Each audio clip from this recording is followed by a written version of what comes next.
Assalamualaikum, salam sejahtera. Selamat berjumpa kembali dalam pembelajaran jarak jauh. Semoga kita berada dalam keadaan sehat jasmani dan rohani. Sebelum kegiatan pembelajaran dimulai, marilah kita berdoa. Berdoa mulai. Selesai. Kegiatan yang pertama yaitu menyimak video pembelajaran. Mari kita simak video pembelajaran berikut ini. Sudin akan mengikuti lomba pidato. Dia mempersiapkan diri dengan baik, termasuk mengenakan pakaian yang nyaman. Mengapa Sudin harus mengenakan pakaian yang nyaman?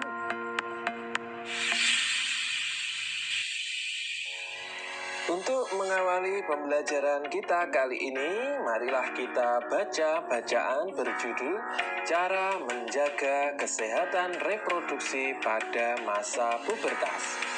Pada masa pubertas terjadi perubahan pada remaja pria maupun remaja putri. Pada masa ini produksi hormon meningkat. Peningkatan produksi hormon ini menyebabkan aktifnya kelenjar minyak dan kelenjar keringat. Aktifnya kedua kelenjar ini dapat mengakibatkan jerawat dan tubuh berbau kurang sedap. Kebersihan dan kesehatan tubuh harus selalu dijaga, termasuk kebersihan dan kesehatan alat reproduksi. Berikut cara-cara menjaga kebersihan dan kesehatan alat reproduksi. Yang pertama, biasakan mengenakan pakaian dalam dari katun. Katun bersifat menyerap keringat sehingga kita terhindar dari kelembaban. Kelembaban pada lipatan kulit dapat menyebabkan tumbuhnya jamur kulit. Gantilah pakaian dalam setiap kali habis mandi atau setiap saat kamu merasa lembab pada pakaian dalammu. Yang kedua, bilaslah setiap kali habis buang air kecil. Gunakan air bersih, setelah dibasuh, keringkan dengan handuk atau tisu. Yang ketiga, bagi remaja putri yang sedang menstruasi, gunakan pembalut yang lembut. Gantilah pembalut setiap kali pembalut yang kamu pakai terasa lembab.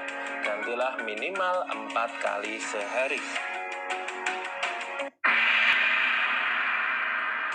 Pada pembelajaran 2, kamu dan kelompokmu telah menuliskan rencana karya berisi cara menjaga kesehatan reproduksi pada masa pubertas.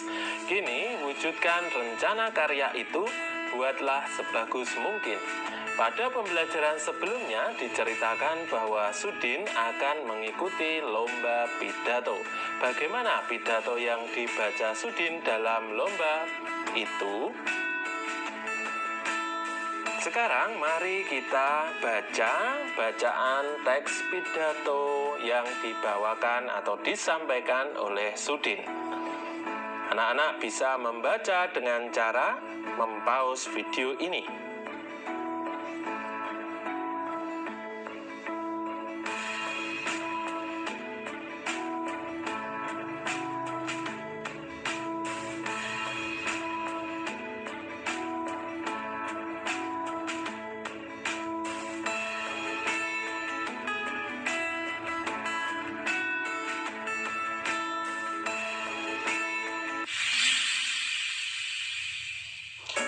Setelah membaca teks pidato tersebut, tulislah pendapatmu mengenai isi pidato Sudin.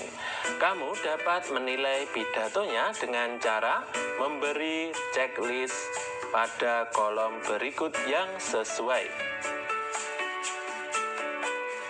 Yang pertama, teks pidato memiliki bagian pembuka. Yang kedua, teks pidato memiliki bagian inti. Yang ketiga, bagian inti teks pidato menjelaskan tentang topik yang dibahas dengan lengkap. Yang keempat, bagian inti teks pidato memuat contoh-contoh yang mendukung topik. Yang kelima, teks pidato memiliki bagian penutup. Yang keenam, teks pidato memiliki kalimat ajakan. Yang ketujuh, teks pidato memberi inspirasi bagi pembaca. Dan kedelapan, sebagian besar kata yang digunakan dalam teks menggunakan kosakata baku. Kamu dapat menuliskan kesimpulan penilaianmu di bawah ini.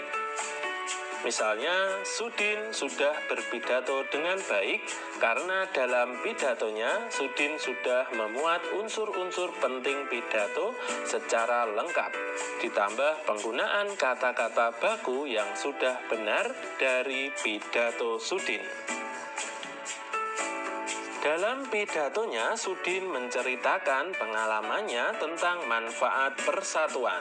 Semangat persatuan juga harus kita jaga dalam bekerja sama dengan negara-negara lain, misalnya di Asia Tenggara.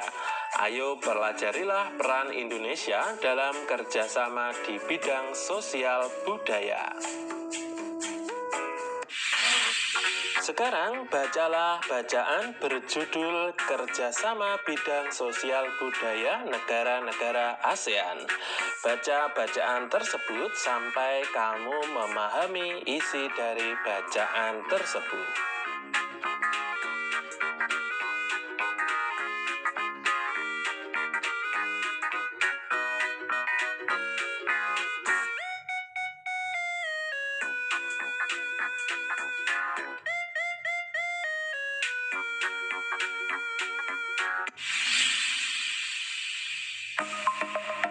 Bersama kelompokmu, carilah informasi mengenai tahun dan tempat penyelenggaraan SEA Games.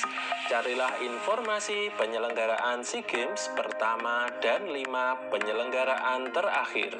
Catatlah dalam bentuk tabel sebagai berikut.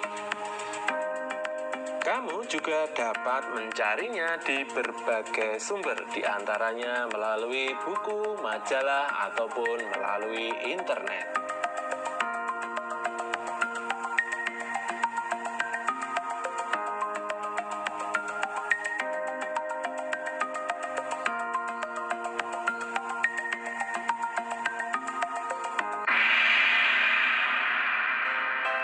Nah, anak cerdas, itu tadi adalah materi pembelajaran tema 7 kepemimpinan, subtema 2 pemimpin idolaku, pembelajaran yang keempat.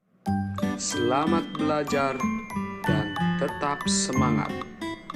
Terima kasih.